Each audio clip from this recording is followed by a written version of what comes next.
Moonglow Bay, developed by Bunnyhug and published by CodeSync Software, takes two simple yet enjoyable QTE-driven minigames, fishing and cooking, and makes them the backbone of a streamlined life sim.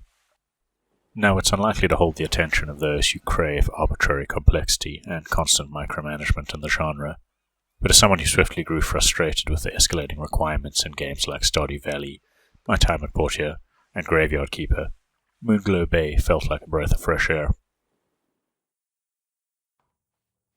Moonglow Bay kicks off with the player picking from several older characters as the protagonist, with a range of appearances and your pronoun of choice. You then pick their partner, before a brief tutorial provides a little backstory and context for events to come.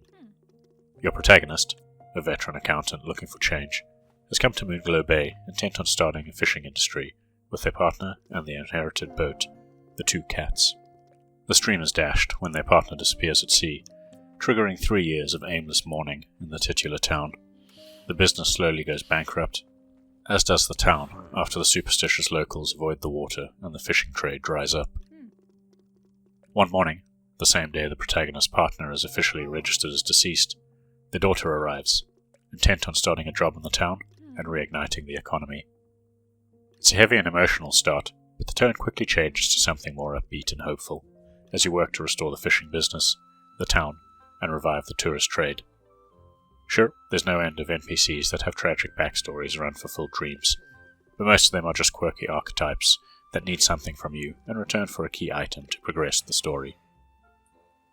Unlike so many games in the genre, Moonglow Bay actually has a brisk story told over 5 chapters, accounting for about 10 hours of gameplay, depending on how easily you're distracted.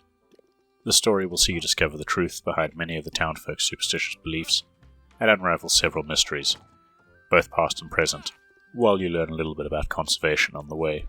It also helps that these main quests are rarely locked behind any sort of grind. There are plenty of opportunities to fish, cook, make money, and invest in upgrades to your boat and kitchen, but the key items required to progress the narrative are typically earned through quests that require you to provide maybe just a meal or catch a specific fish.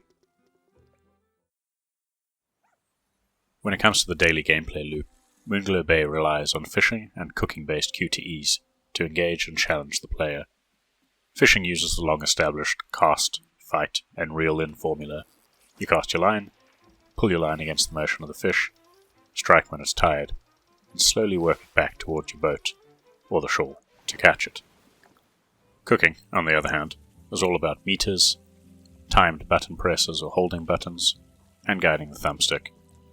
Each meal requires a sequence of steps. Think washing, chopping, filleting, boiling, frying, and baking, with the final quality of the meal based on how well you performed each step. Naturally, finding rare fish or cooking complex dishes requires information or recipes. One of their last gifts from their partner was a fishing journal, which you slowly fill out based on rumors from the town, and, later, with more detailed information from the local aquarium, which accepts every new species you catch for their collection. As a result, many primary quests, or additional tasks from the town notice board, involve a bit of light research and planning.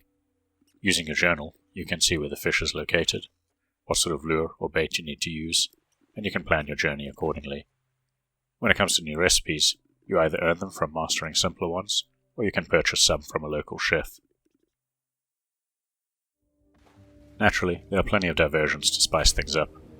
First and foremost are the boss encounters at the end of each chapter, observation and timing-based challenges that involve the many weird creatures that inhabit Moonglow Bay.